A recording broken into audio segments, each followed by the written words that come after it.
Okay, gentlemen, if you've been paying attention at all to my YouTube channel and blog posts, you'll have noticed that I do not erect feminism as a monstrous, insurmountable abyss that must be studied from afar and assign the value of an almost religious evil. I instead regard it as a form of gynocentrism which lies on a spectrum. This spectrum is made up on one side with the original form of gynocentrism that arose in early civilization and which has manifested itself in various forms throughout. That is traditionalism. It is made up on the opposite side by feminism, and both of these gynocentrisms are, in fact, societal mechanisms and norms that allow excess male wealth to be rationed out to the female population, by choice or otherwise. There is no Rubicon point on this spectrum where one becomes exclusively feminist or exclusively traditionalist. One can only be more traditionalist than feminist and or more feminist than traditionalist, and no matter where one lies on this spectrum, the end result will be the acquisition of male resources for the protection and provision of women. It is because of this spectrum and the way it behaves that we can bear witness to periods of intense flux between the two polar opposites of gynocentrism and come up with hybridized chimeras of the two prevalent gynocentrisms of our time, traditionalism and feminism, and that's what we're starting to see. We're starting to see the appearance of trad-fems now. These are slippery little agents of change whose subconscious intention is always that of securing the interest of women, but whose methods are not exactly feminist or exactly traditionalist, but rather an optimized mixture of both that can be wielded against unsuspecting men, specifically men invested in either of these two ideologies with devastating effect. We've currently entered what I'm calling the age of the moderate within wider society. Now, what do I mean by this? Well, the age of the moderate is possibly partially socially engineered. And if it is in fact engineered, it is engineered as a mechanism by which one can control narratives by ensuring that narratives stay in moderation perpetually, allowing for an easier time with silencing or repressing extreme but sometimes necessary opinions. The manosphere is currently in a period of coalescence. It is separating into distinct phases, and those phases, if you know where to look, can be visibly observed. Parts of this phase change are destructive, parts of it are constructive, but it is important that we attempt to name them here. Now, the manosphere, after enjoying a relative period of insulation from wider cyberspace, is now experiencing much more scrutiny, and frankly, not all of it is good. It's currently being hit on all sides by perpetual moderators and perpetual immoderators, if you want to call them that. The moderators, the moderates, generally are of the left-wing egalitarian variety, and they're identified by an opposition to any extreme position, whether justified or not. They are, I guess you could call them professional falsifiers, in that they don't actually create any kind of overarching narrative or philosophy or ideology, but are content instead to simply attempt to falsify the more extreme positions or stances of people that do. And this serves this purpose to a degree. This phenomenon has formed a sort of, I guess you could call it pop culture for the manosphere, and several content creators have made a name for themselves solely on the basis of rooting out the extreme positions in feminism and debunking their points. The problem with these folks is that they are always looking for an extremist position. They have to keep providing their audience with the idea that they are the moderates so that they can point their fingers elsewhere and say, well, those people there, those are the crazies, not us. Right? It's like the scene in Scarface where Tony says, you need people like me so you can point your fucking fingers and say that's the bad guy. Right? And so when this group of crazies being targeted is particularly extreme, as with feminists, for example, these perpetual falsifiers are afforded a period of time in which they can relax, knowing they won't run out of content for quite some time and can continue enjoying the relative popularity that knocking down an overtly extreme group of people can bring. Eventually, though, it becomes, old, right? Take the atheism community, for example, who kind of made its bones, so to speak, by selecting a pretty easy target. A necessary target, no doubt. Religious fundamentalists in an age of science and reason can be extremely destructive, moreover extremely well-funded, and with an ability to exercise significant political influence. These people, religious fundamentalists, needed to be knocked down a peg or two, right? And I think that the atheist battle that was waged against religionists and theists, whatever you want to call them, was both a necessary one and a productive one in that it ultimately benefited not only atheists, but society as a whole. It allowed for the embracing of a more scientific curricula in our school systems. It allowed moderate theists the chance to reject religious fundamentalists that were holding them as cultural hostages under the banner of their religious jihad against everything not religious or moral and upstanding. So yeah, the atheist movement, so to speak, had to happen. And I think overall it has left us with a net positive. But their war, gentlemen, is generally, not completely, but generally over at this point, at least in the West. The atheists have generally come out victorious. They have shifted the dialogue of Western civilization as a whole towards a more rational, scientific-based dialogue, and generally speaking, religious fundamentalists are generally met with ridicule by both atheists and moderate theists alike. Now, exceptions exist, of course, but overall, logically speaking, atheists have come out on the winning side of this episode of cultural warfare. The problem with that is that many atheists who fought that cultural war and contributed to winning it honed their skills so effectively that, creatively speaking, they've allowed their ability to confront and debunk anything other than theists atrophy and are now currently looking for a replacement, right? They became the fight, and they don't want the fight to stop. And this manifests itself in two ways. Some of these guys simply beat the dead horse of creationist debunking in perpetuity until they just end up a hyper-specialized, engorged anti-theism crusader, or they begin to take on and actively search for a replacement topic to crusade against, and they attempt then to make the transition from anti-theism to insert whatever next villain they have in mind. This phenomenon, I wish to state for the record, is neither limited to atheism or anti-theism. This is a phenomenon of human nature that has always been there, but that is expressing itself particularly in reaction to the advent of the internet and the cyber societies that the internet has created, which of course bleed out into wider society. It also happens to be very possible that in the future, our own communities, those of the manosphere, can also become so engulfed, as I've talked about with fighting feminism, that we, after feminism falls by the wayside, are left with a specialized intelligentsia that knows how to debunk feminists really, really, really well and not much else. It is also possible, though, that we will have those that make the transition from anti-feminism to the wider set of issues affecting men more effectively. Thunderfoot is a prime example of what I'm talking about here. He was able to, while still combating religious fundamentalism, see the encroaching feminist influx into the atheist community that would eventually become the fundamentalist religion of atheism plus. He was able to combat it pretty well, and frankly, I have to commend the atheist movement and people like Thunderfoot. They themselves have helped me to shed some of the lies based on gynocentric, Abrahamic religious beliefs I was born into. They are partly to thank for my rejection of gynocentrism. Thus, if anyone thinks that I have some kind of beef with these guys, they're simply flat out wrong. I actually admire these gentlemen. Some atheists have been able to not fall into the trap of hyperfixation on religion and specifically on Christianity, keeping their argumentation sharp in the process and allowing them to identify new, but just as virulent forms of theism, feminism for example, which frankly in many respects is a godless secular religion. Others, unfortunately, have atrophied and become a bit like cyber mercenaries after the Great War who simply wander around looking for the vestiges of a Christian Leviathan to slay. It makes them feel alive again, so to speak. They are the cyber versions of the Vietnam vets who couldn't reintegrate back into society after the war. Now, I hope you're grasping what I'm trying to explain to you here, since the phenomenon I'm describing is really highly nuanced and unfortunately has to be buttressed with heavy disclaimer on my part. My arguments here are not saying that religious fundamentalism is dead. It is not. Atheists have not completely won this war. They have experienced perhaps a partial victory instead. A partial victory that has led ultimately to a stalemate that was implemented right as they were turning the tide.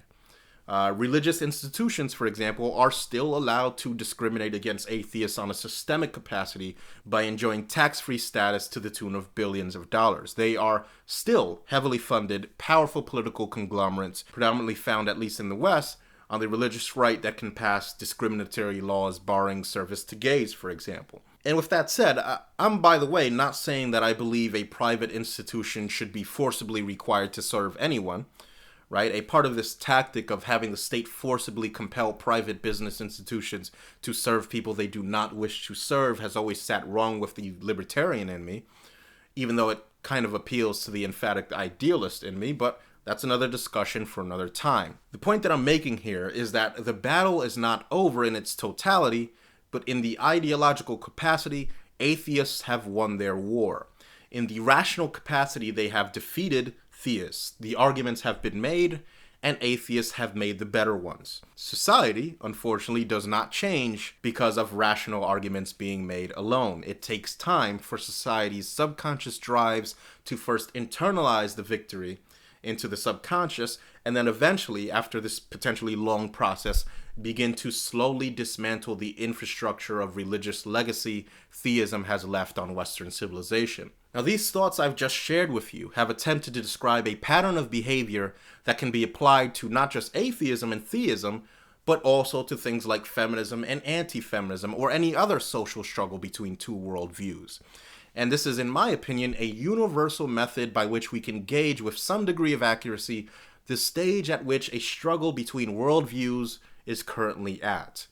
This can be applied, again, also to feminism and the manosphere, I believe. The manosphere is currently in this transitory state in which specialized anti-feminist intelligentsia has become so effective at fighting feminist ideology that they have become too effective for their own good and are seeing feminism, unfortunately, now in almost everything, as well as also failing to discern when new threats become apparent, as our foray into what's causing all of this gynocentric shit to happen in the first place furnishes us with a deeper understanding of it all, instead of an understanding that claims it all to be merely a result of feminist innovation. Much like atheists, the manosphere has succeeded in its partial victory.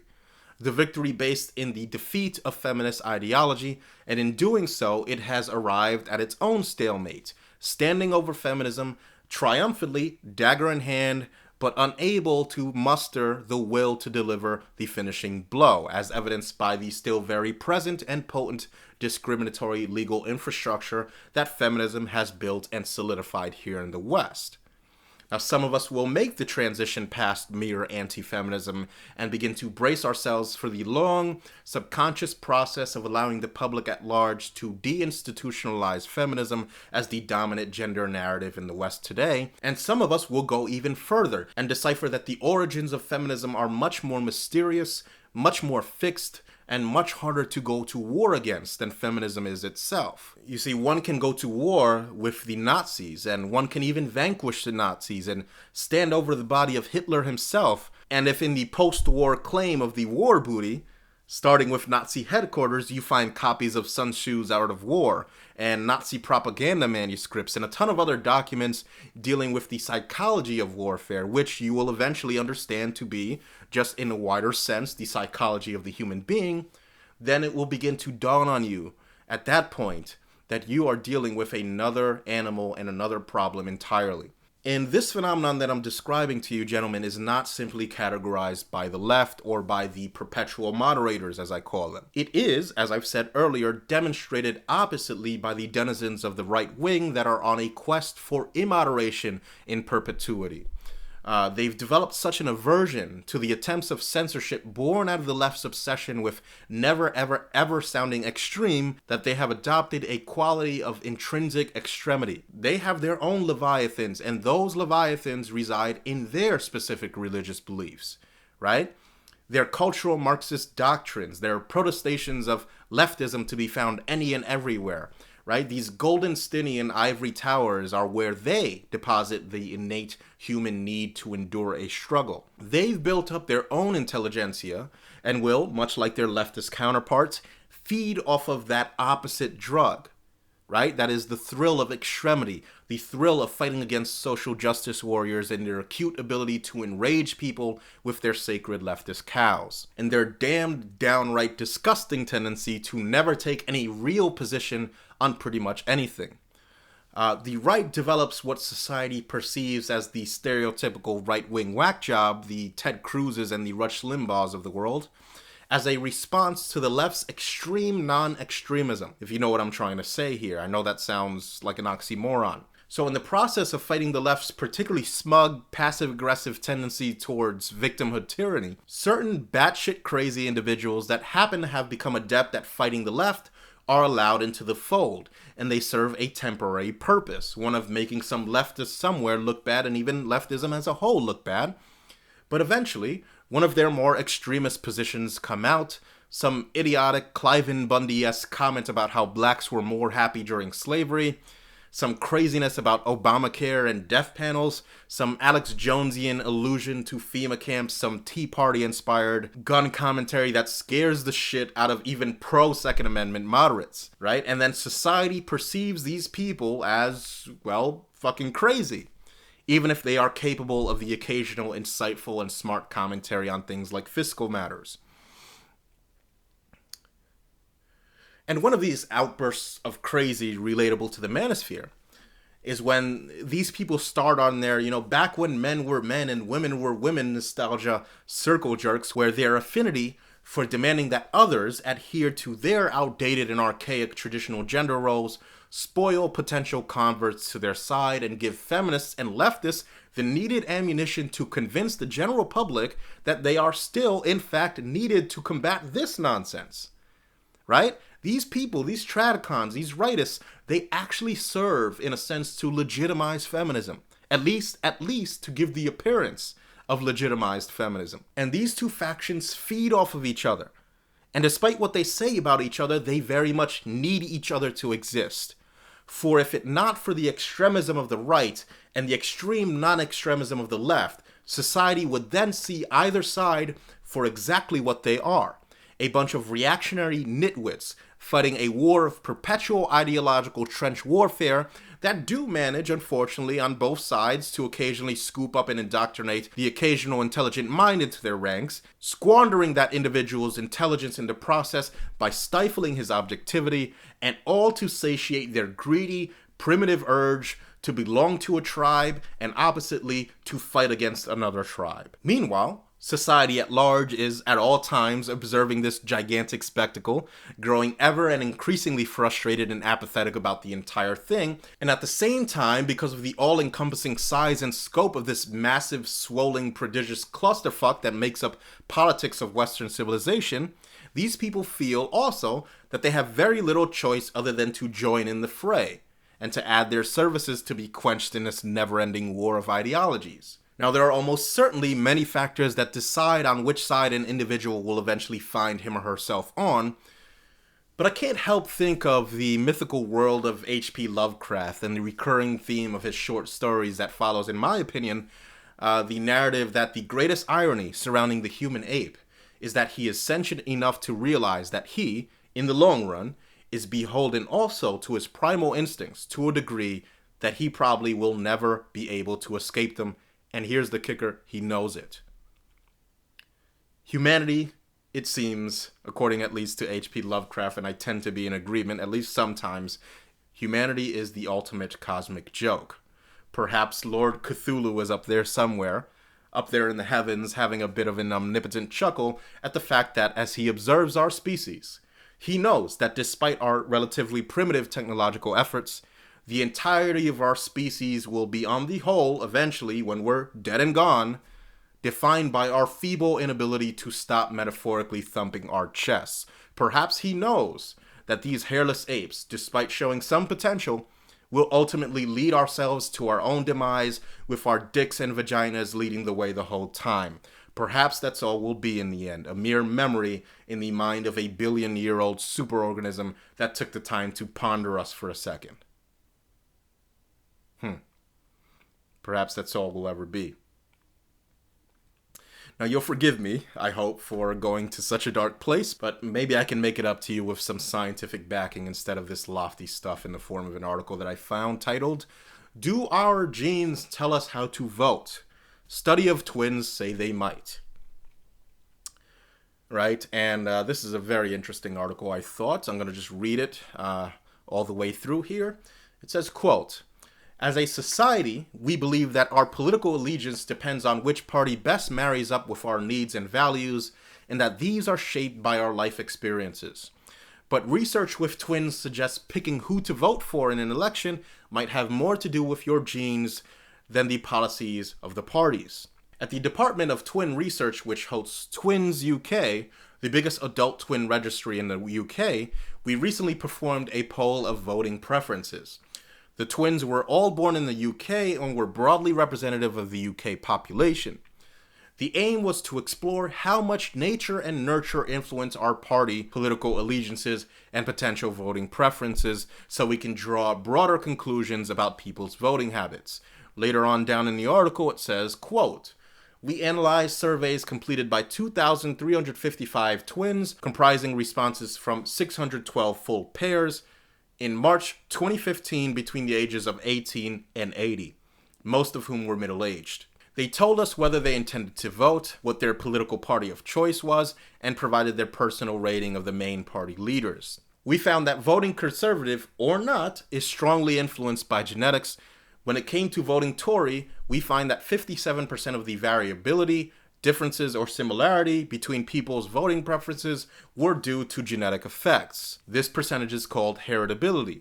That means the identical twins were more likely to vote the same way than the non-identical twins, suggesting an underlying genetic influence was stronger than environmental or random factors. For UKIP voting preferences, there was also a moderately strong heritability of 51%. This was closely followed by Labour and the Green Party, both with 48%. The exception seemed to be voting for Liberal Democrats, which was affected entirely by environment with no genetic influence. Identical twins showed exactly the same level of disparity in preference for the Lib Dems as non-identical twins. Geography also played a possible role, as voting for the SNP in Scotland was also completely environmental. These latest results from UK data confirm trends found in a previous research, mainly carried out in the United States. A 2008 survey of 682 pairs of middle-aged twins from the Minnesota Twin Registry showed that self-reported political ideology and right-wing authoritarianism were consistently more similar in the identical twins than the fraternal ones. Previous studies have also shown strong genetic influences on right-wing views, be they for or against. So, gentlemen, this is what I mean, right? It is very possible that people are partial to one of these sides due, at least in part, to immutable characteristics, and they may not even be conscious of it. Thus, it would likely be very beneficial to the human species that we stop organizing our politics into these neat little boxes so that the parts that we can see eye to eye on aren't swept up in a giant red versus blue metaphorical death battle. It's time to inject a bit of nuance into these matters and stop attempting to square circles in order to fit each other into neat little boxes so that we can then go about waging ceaseless tribal warfare against each other and accomplishing absolutely nothing in the process. Perhaps then we can institute a bit more rationality and a bit less gnashing of the teeth for one's political team. Perhaps we can speak to men on the left, for example, without the stink of right-wingedness sending them into catatonia before we can get a word in edgewise and vice versa, right? And maybe we can show them articles like this. And this article is titled, "Does Feminism Mean a Man Can't Pay for a First Date?" Hell no. And this article says, "Can a woman be a feminist and still expect a man to pay for a first date?" This was the question raised during a particularly heated lunchroom discussion about the dating misadventures of one of our more unlucky in-love colleagues. All present at the debate, both men and women, senior and junior staff members, were in agreement. She should kick her latest suitor to the curb. You see, the bloke had made the rookie error at a should-know-better age of asking her to split a $40 restaurant bill on their inaugural outing. When my surprised coworker duly produced her wallet only to realize that she didn't have the requisite change, her companion insisted she at least pay the tip and held her to an undertaking that she'd pay for their follow-up date. Good for him. But I want to stop there and debunk this nonsense a bit here. First off, I love how she claims that it is a so-called rookie error to not pay for this darling's dinner at a, quote, should-know-better age, right? That certainly makes a man want to date you, right? The expectation that he should dig into his wallet to produce the requisite maturity in the form of cold, hard cash, nonetheless, so as to earn the presence of basking in the glory of this demigoddess, right? Now, I always thought that going out on a date, I mean, who really dates anymore, let's be honest, entailed two people mutually agreeing to spend time together because they enjoyed each other's company, and one didn't have to resort to a bribe, for a lack of a better word, to attain the other's company. Fuck that shit.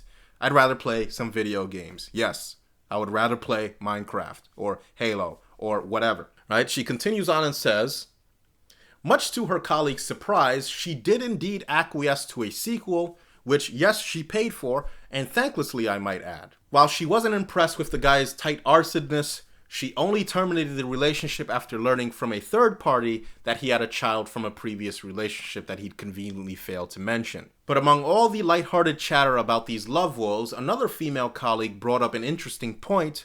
Are the ideals of feminism and the convention of a man paying for first dates incompatible? I say no, emphatically no.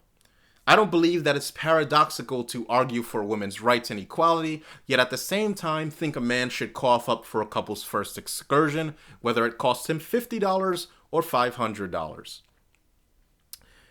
So I'll stop there because I do think it's paradoxical.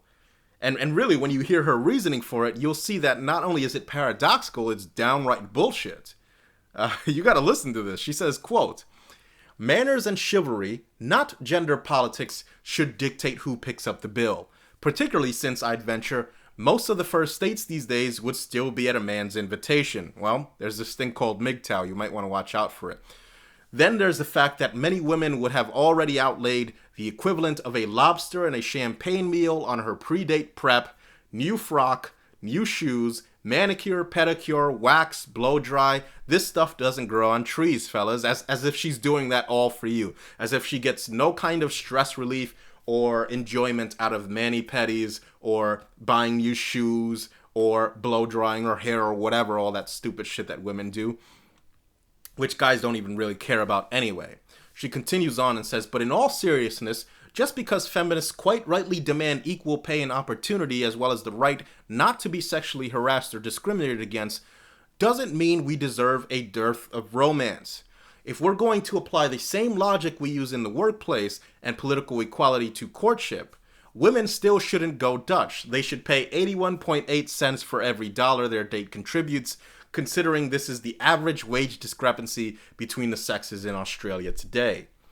If dating wasn't equivalent to business or politics, a woman would only show up to every 1 in 5 dinner invitations, given that we sit at a table on just 20% of ASX 200 company boards and hold the same proportion of seats in parliaments globally. So yeah, I'm not kidding here. This bitch is so stingy that instead of paying her half of the check for dinner like an adult, she'll instead lecture you about the wage gap and then expect you to pick up her tab, right? And I know that the desperate men that she dates would likely never say this to her. But, there is such a thing as a female loser.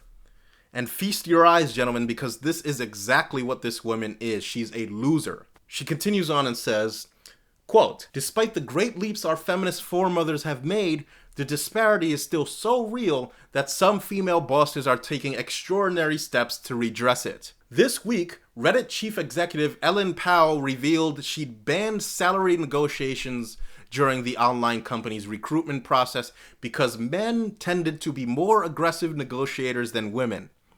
Men negotiate harder than women do, and sometimes women get penalized when they do negotiate, Powell said.